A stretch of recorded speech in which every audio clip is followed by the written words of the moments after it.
Hi everybody, this is Carolyn Lee of Prep U 101, and I'm here today to walk you through some steps in the UC application. So first of all, where do you find it? I always just do a quick search engine and I put in apply UC or how to apply UC, and it'll take you to a page that'll look like this. And this page has some great resources. Don't just skip ahead to the actual application. I would take the time to go ahead and look at the dates and deadlines. This will let you know about all of the upcoming deadlines that you need to be worried about as a freshman or transfer student. I'm going to, in this video, focus predominantly on, actually completely on freshman admissions. But if you are a transfer student, go ahead and take a look for my transfer student UC application video. Another great place that I like is check majors. This will let you know about majors that are closed or impacted at certain levels or by campus. So you can take a look at what majors might be restricted to freshmen because you apply as a pre-business major, for example, and then have to meet some minimum prerequisites before you can actually become a business major at a school. Or you can look by individual campus to see what majors might be restricted at that particular campus you're interested in. There's also some great information about the personal statement, the essay prompts, some tips and techniques, so that's a great resource as well. Once you feel like you're ready, you can go ahead and come back to this how to apply, and you're going to want to find this purple Apply Now button. You'll get to a screen that looks like this, and the first time you're here, you're going to want to create a new account, and they're going to ask for an email address and a password for you to go ahead and create those two things.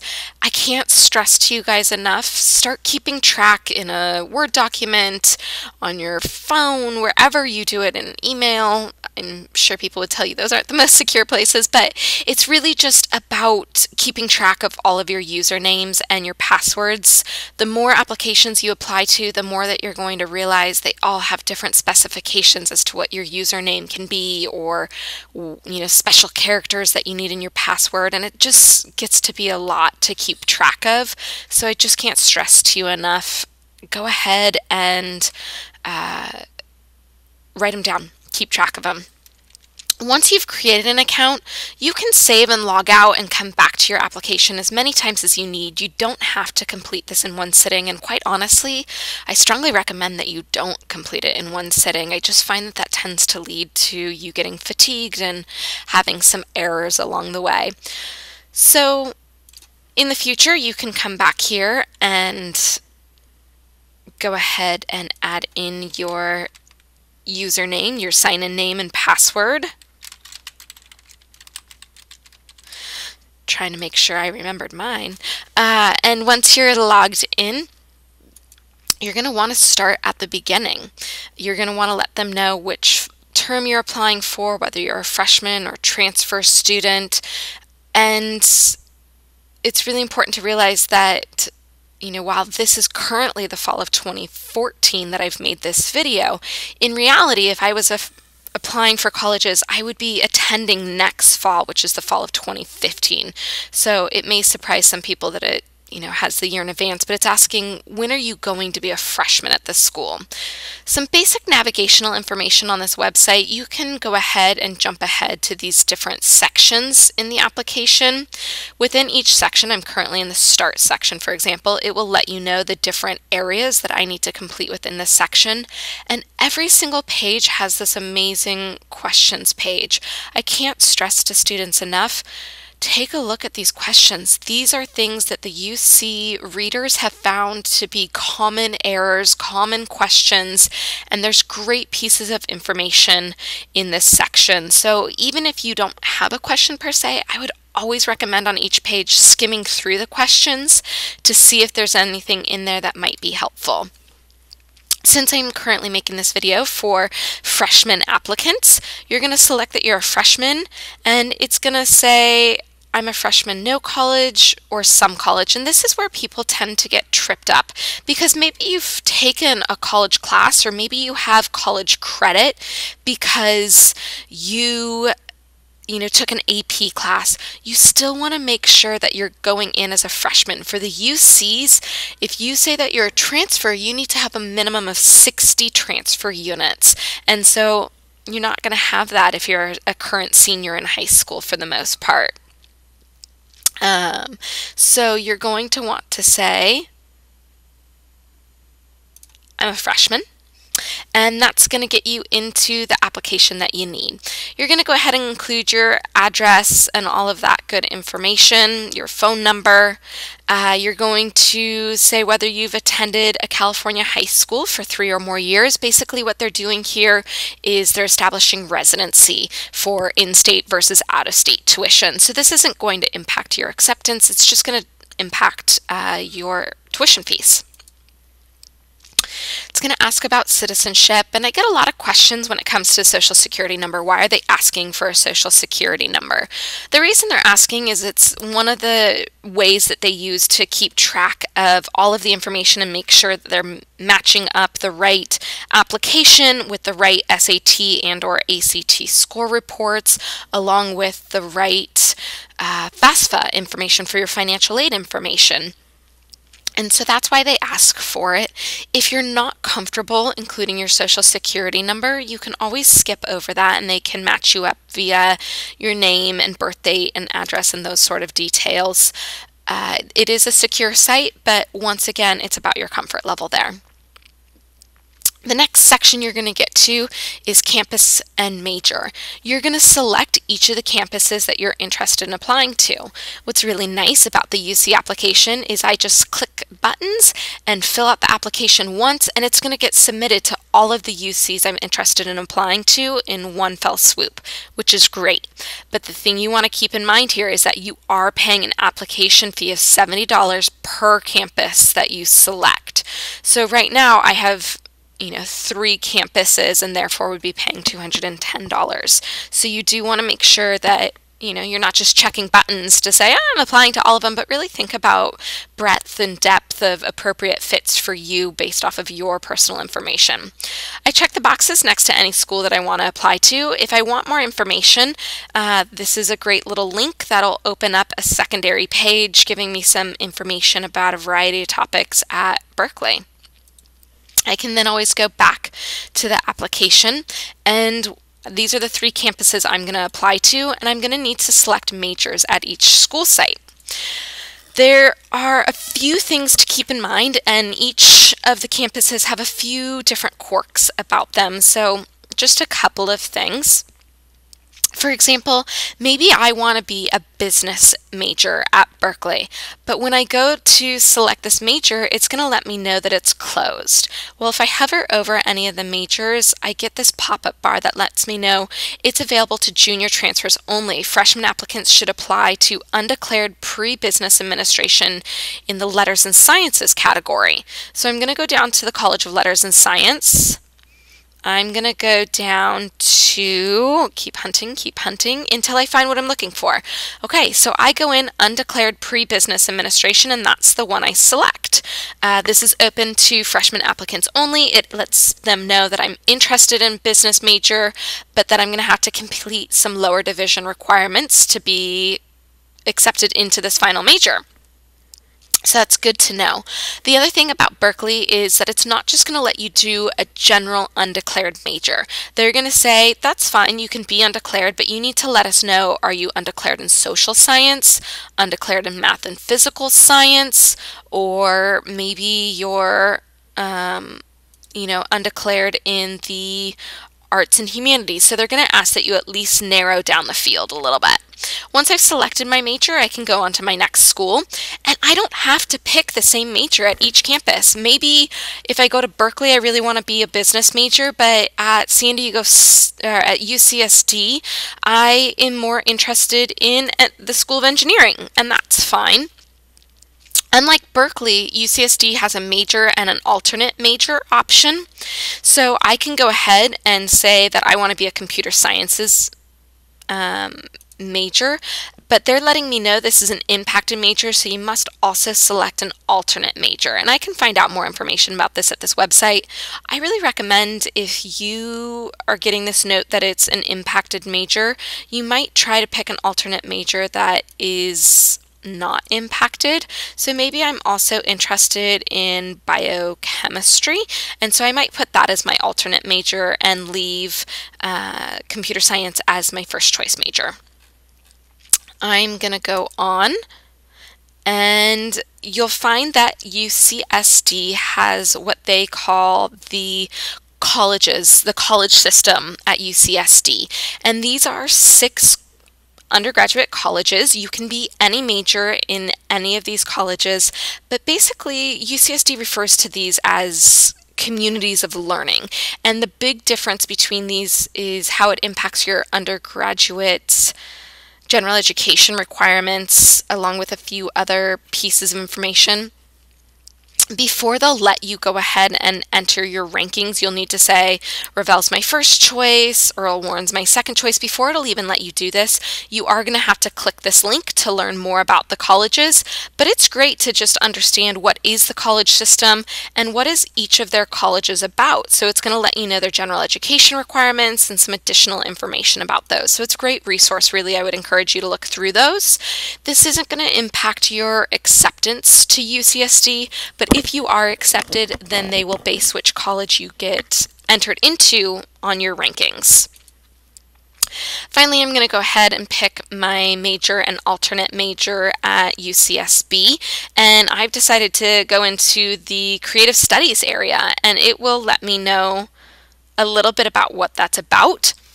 But I'm going to go creative studies mathematics, and I should probably have an alternate major. It never hurts to have one. So I'm going to look at actuarial science.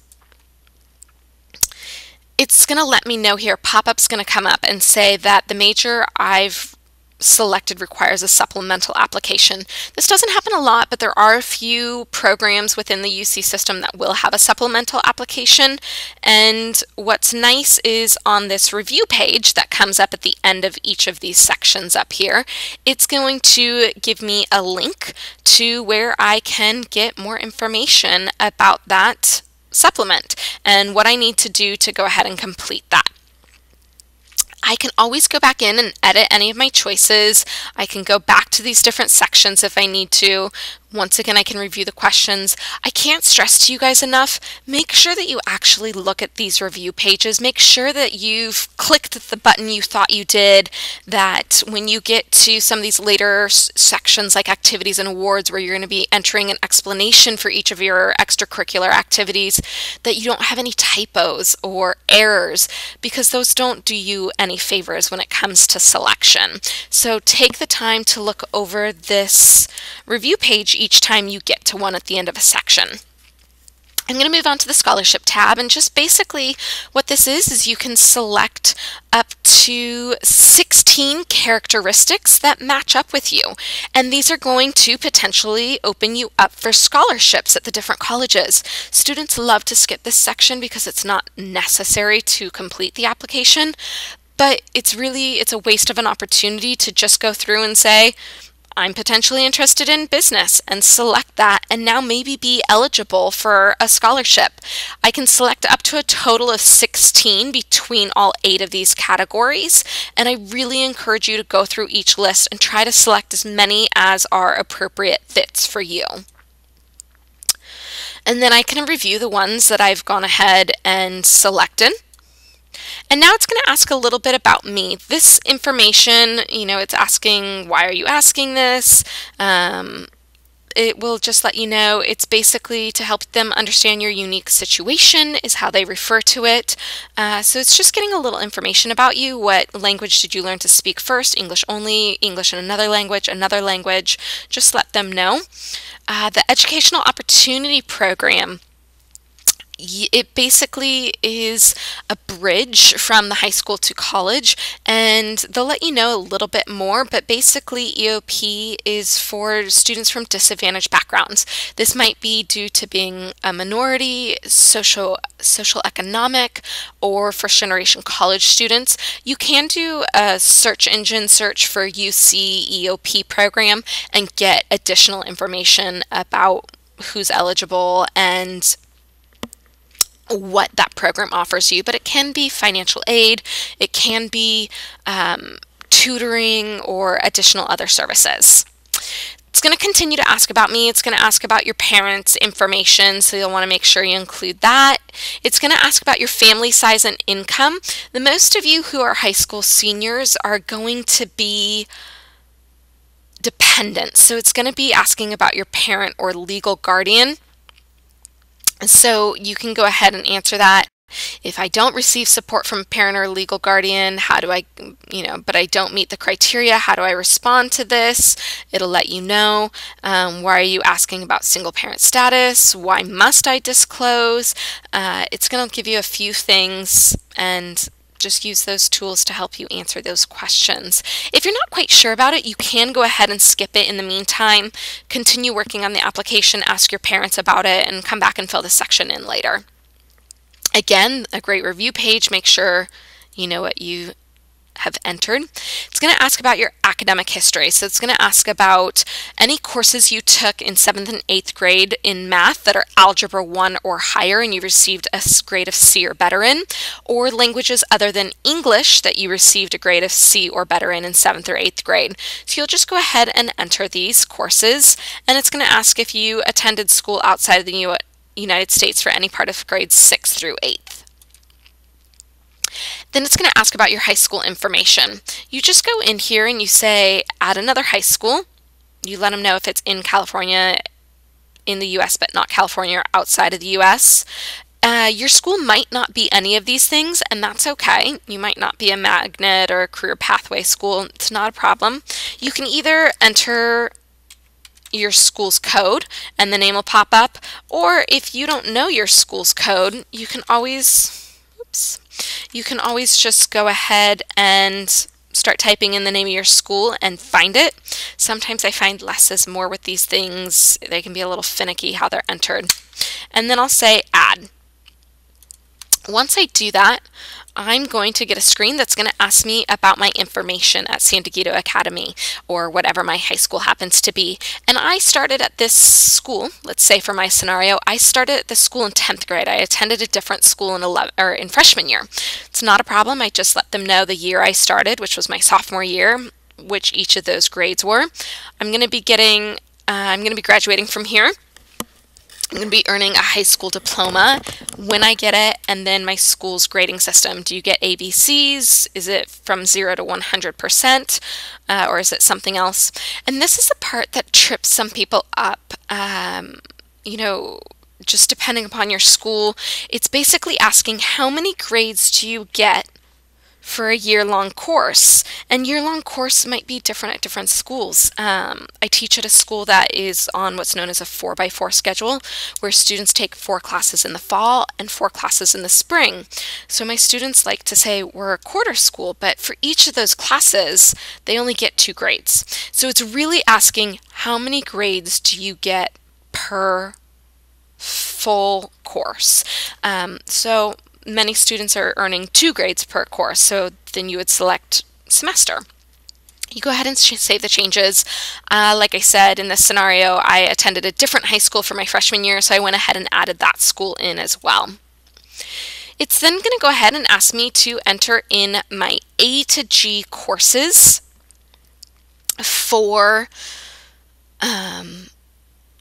for each grade level. And it's important to realize that they're only asking for your A to G courses. So what are these? These are history and social science, English, math, science, language other than English, visual and performing arts, and UC approved electives. So how do I know which of my school's courses fall where? They have a great link here where you can go ahead and find out about your school, and there it is, and it will go ahead and let you look up your school. Okay, and again, I can type in my school's code. This is my school in senior year, so this current year. They're going to let me know these are the courses that are approved for the A section. These are the courses that are approved for the B English section, etc., etc. So I can use that to go ahead and find out which my courses are. If you are attending a school that is outside the state of California, just do your best to go ahead and fill in that information as accurately as you can. It's going to go ahead and then say, all right, what classes did you take? I didn't take a social science my freshman year, so I'm going to leave that blank. But I did take English 9, and it's going to ask for what are my grades. You're noticing they're not asking for an A+, A minus. They're just doing the letter grade, and that's fine. This no means no course, as in I only took part of the course, or there wasn't a course offered for the second half of it. So that's what that's asking about. And I'm going to go in and fill in my courses for each section and my grades for them. And I'm going to do that for each of my grades, 9th, 10th, 11th, 12th. 12th grade is a little bit different because your courses are currently in progress or planned. So for example, at my school, I would be taking government my senior year, but it's only half a year. So it's in progress in the fall, and then there's no course for the spring semester. But I am taking English, and it's in progress for the fall, and it's planned for the spring. I'm also going to be taking AP Calc, and again, that's in progress and planned. I am going to take a science class, and I'm taking AP Environmental. I'm done with my language, but I do need, actually, I'm taking my visual and performing art at a college, and I'll show you guys how to do that in just a moment. And my elective, economics, goes ahead and falls down for my school into the electives category. And I can go ahead and say I'm not taking it in the fall, but I'm taking it in the spring when I'm done with geometry. What happens if I don't see one of my courses? You could go ahead and go down here and add it in. So that way you can tell them, here's the name of the course that I took that isn't on this list. The thing to keep in mind though is if it is not an A to G course, then it's going to get added into this activities and awards section. There is a place to add 5 non-A to G classes. So this is just about your A to G courses. If you took, some course that you think, wow, that's a really valuable course and I want to tell them about it, it's not a problem. You don't need to add it in here. You can just later on tell them about it in the activities and awards section. All right. So that is the high school section. I also took a community college class when I was in high school. I'm taking it right now in the fall of my senior year. I'm doing my visual and performing arts that way. So I'm taking it at Miracosta, which is a local community college here, and this is the dates that I'm attending. I'm doing it during 12th grade, which is the fall of 2014, and I'm going to get a letter grade of A, B, C, D, or F. So I'm going to save my changes. And just the same thing, I'm going to find the course. It's an art course, so that's the section I'm going to open up. And it is a visual and performing arts introduction class, and it's in progress. So I can let them know that information and move on. If you are a student in the state of California and you happen to know your California State Student ID number, oftentimes you can find it on your school's transcript. You can go ahead and enter it here. And then this additional comment section, it's optional. You don't have to fill this in. It would be to explain something like maybe there was a gap in your spring of your junior year because of a medical condition or a family situation. This is a place where you could go ahead and explain that. Or maybe you had to drop a class again due to an illness or an extenuating circumstance. This is the place to go ahead and explain any situations on your academic record that need clarification. If you selected Other as your school's grading system, you're going to want to make sure you explain your school's grading system here as well. And then again, you're really going to want to review this section pretty carefully. I'm going to look at this review and realize, wow, I didn't enter in any of my 10th or 11th grade classes, and I probably didn't get all of my A to G courses here because I'm missing math and a couple other courses. So this is a really important screen to make sure that you review properly. Finally, I'm getting on to the activities and awards section, and these are the categories, 6 categories that I'm going to be able to add into. So coursework other than A to G, educational preparation programs, volunteer and community service, work experience, awards and honors, and extracurricular activities. In each category, I'm going to only be able to add 5 items. So, if you have something that could be volunteer and extracurricular activity, but you have 3 items here and 8 items here, then maybe put that item in the volunteer section so it starts to even itself out. But basically, the way it'll work is it'll take you through each section. You can add up to 5 non-A to G courses, and you can tell them a little bit about what you do in that course. Remember, the UCs, as with many colleges, are always looking for leadership, so that's a great opportunity to highlight, in these descriptions, to think about, how can I show that I'm a leader? How can I show consistency, longevity in these different areas? And you can add up to 5. I just did 1 as an example. You can add educational preparation programs that provided counseling, tutoring, or other sources or enrichment. How do I know if I participated in any of these? I think the list is a really great option to use here to see, how did I participate in any of these things? If not, it's absolutely okay to leave that section blank. Activities and awards. So now we're getting into the volunteer and community service section. So how have I participated in community service? They explicitly say do not list paid work here. That's going to go in the work experience, so make sure to follow any of their directions along the lines, and also realize that they're looking for community service that you've performed beginning in the 9th grade, any leadership positions you've held. So maybe I've volunteered for the Ronald McDonald House here in San Diego. Oops. I can go back and edit this, and maybe I've been volunteering since the 5th grade.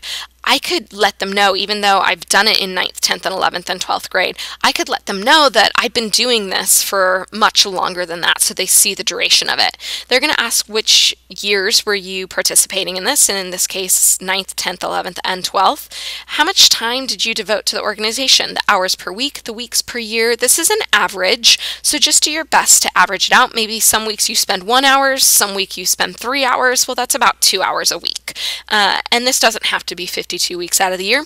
Some volunteer or extracurricular activities, maybe you go down and build a home in Mexico or in a local community. And so it's 1 week of volunteer service a year, but you spend 50 hours during that week. That's not a problem. Or maybe it's something that you do really consistently and it's 1 hour a week, 52 weeks of the year. That's fine too. There's no right or wrong there. It's just about making sure that information is accurate.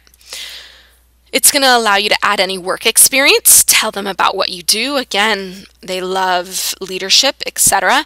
This might be a paid internship. If you don't have an end date for your work, you can estimate an end date, or you can say that you're still working there, and you can enter up to 5 jobs. A little quirky thing that's going to come up after you enter a job is they're going to ask about how will you use your your earnings, or how have you, and they answer this. It just gives them a more complete picture of you. Again, the whole application is trying to get to know you as a big picture. So they're asking about your academics, but this activities and awards section is really about getting to know, what do you do with your time outside of class? Maybe a student has fewer extracurricular activities, but they work a lot in order to help support their family financially. Well, that's one example. Maybe another student has a ton of extracurricular and community service activities, but not as much work or not any work. You can't say one is better than the other. It's just different circumstances, and the universities are trying to gather as much information to get the whole picture of that as possible. So that's really what it is there. Activities and awards, you can list any honors or awards you got. These don't have to be academic. They can be athletic. They can be, for theater, for robotics, for the state fair. Anything where you've received an award or honor, you can go ahead and tell them up to 5. And you can tell them about 5 extracurricular activities. Maybe you play a sport and you play a club and the high school and also in a tournament team. You could combine that all into one if you have more than 5 activities that you want to talk about. It's just really about strategizing how to give them the most information here about what you do. And again, they're looking for consistency, longevity, and leadership. So anywhere in this description where you can highlight those things is a great opportunity to do so. Please, please, please read through this review section. This is a place where a lot of typos come up. There's not a spell check in this section as you're entering in the information. So read through it. Maybe have a friend or a parent or a teacher read through it as well to look at errors you might have made or typos you might have made. You want to send in the best representation of yourself with these applications.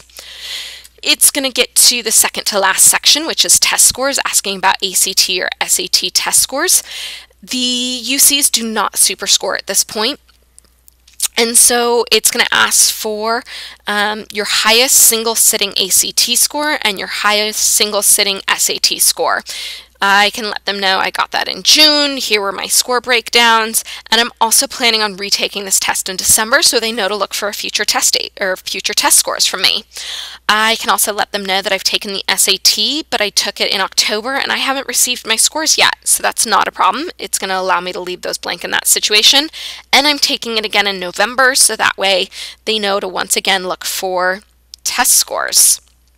This very, very important message is going to pop up. It's going to let you know that you need to, it's your responsibility to arrange for your SAT and or your ACT score report to be sent to the UCs. Your application is not complete until you do send an official score report.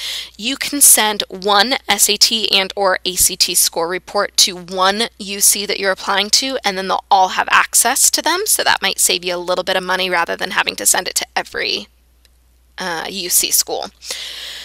For the test scores, if you've taken subject tests, you can enter that information here. My AP test, I can list previous and future AP tests that I've taken and let them know the scores that I've received for previous tests, and then let them know that I will be taking future tests. Are they required? No, but if you plan on taking them, then you're going to want to let them know. If your school is a IB program, an International Baccalaureate program, you could let them know about any IB tests that you've taken. If you're an international student, it's going to ask about your TOEFL or other international test. And again, if you're an international student, it's going to ask about your international external exams. A review page. And then finally, you get to the personal statements. I can't stress to students enough, read this introduction page. The UCs took the time to write this page up for a good reason, and it's got a few tips. But the basics of this is you have 1,000 words total to answer 2 prompts. So those answers to those 2 prompts combined cannot be more than 1,000 words. They recommend that you can allocate the word count as you like, but if one of your answers is going to be shorter than the other, the shorter one should be no less than 250 words. The thing to keep in mind here with the applications is, or with the essays, sorry, the thing to keep in mind with the essays is this is your chance to show them who you are as a person, the qualities you possess that make you college ready. It's not just about repeating the information in your application or listing, I got this award and this award and this award. They know that based off of the rest of the information you told them about here. So this is your place to tell them about why. Why did you participate in the extracurricular activities that you have? Why do they matter to you? Why are you passionate about those areas of your life? How has it impacted you? How has it made you a better person? How has it made you college ready? So why and how are the big things to think about here. Be careful with the prompts. There's 2 different prompts, the first of which describe the world you come from and tell us how your world has shaped your dreams and aspirations. The second of which is tell us about a personal quality, talent, accomplishment, contribution, or experience that is important to you. What about this quality or accomplishment makes you proud? How does it relate to the person you are? Be careful that your answers in those 2 essays don't tell them the same pieces of information. Take advantage of the prompts to show them as much about you as possible. There is an opportunity for an additional comments. This isn't a mandatory essay, and this isn't, a place to, again, just, tell them about all of your awards and activities. This is about, giving them any additional information that maybe they need clarity about to understand your application in the context of you, your school, your situation, your environment. So it will just give you a little bit of information here.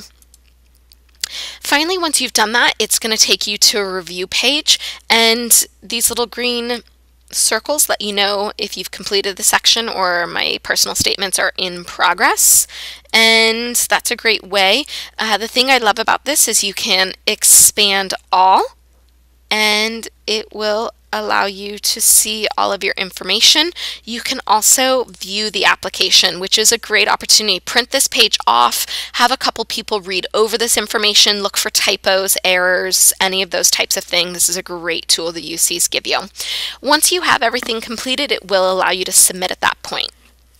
So I hope this video has been helpful for you.